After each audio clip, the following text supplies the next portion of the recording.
Mastering examples in conversational English. Don't make these common mistakes. Hello everyone, and welcome back to our series on mastering conversational English.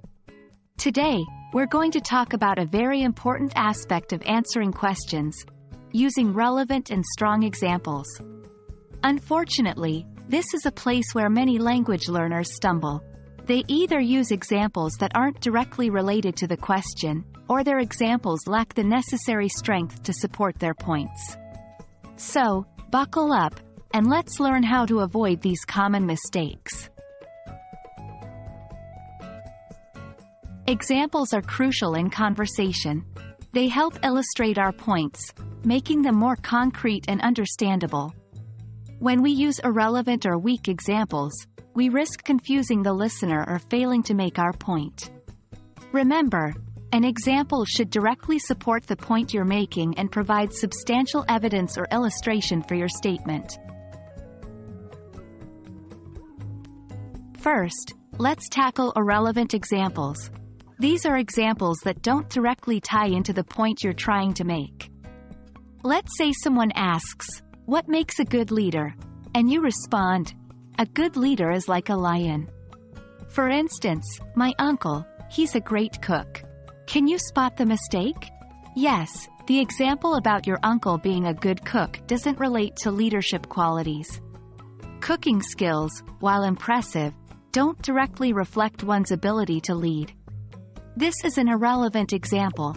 To avoid this, always ensure your example aligns with the topic. Next, let's discuss weak examples. These are examples that fail to provide substantial backing to your point. For instance, in response to the question, "What are the health benefits of regular exercise?" If you answer, "Well, my neighbor once told me he felt better after jogging," your example is weak. It's not only hearsay but also lacks specifics.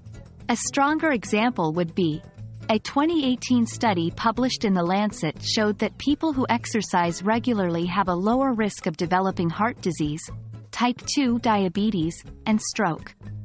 This example provides specific, substantial evidence, making your point much more persuasive. So, how do we ensure that our examples are relevant and strong? Here are some tips. 1. Understand the main point. Before giving an example, ensure you understand what point you're trying to support. 2. Be specific. Specific examples are stronger. Include details that support your point. 3. Use reliable sources. If your example includes information or data, ensure it's from a reliable source. 4. Practice. Like all aspects of language learning, practice makes perfect. Practice providing examples in your daily conversations. Thank you all for tuning in today. Remember, good examples can make your conversations more engaging and your points more convincing. So, always ensure your examples are both relevant and strong. We hope this video has been helpful, and we look forward to seeing you in our next one. Happy learning!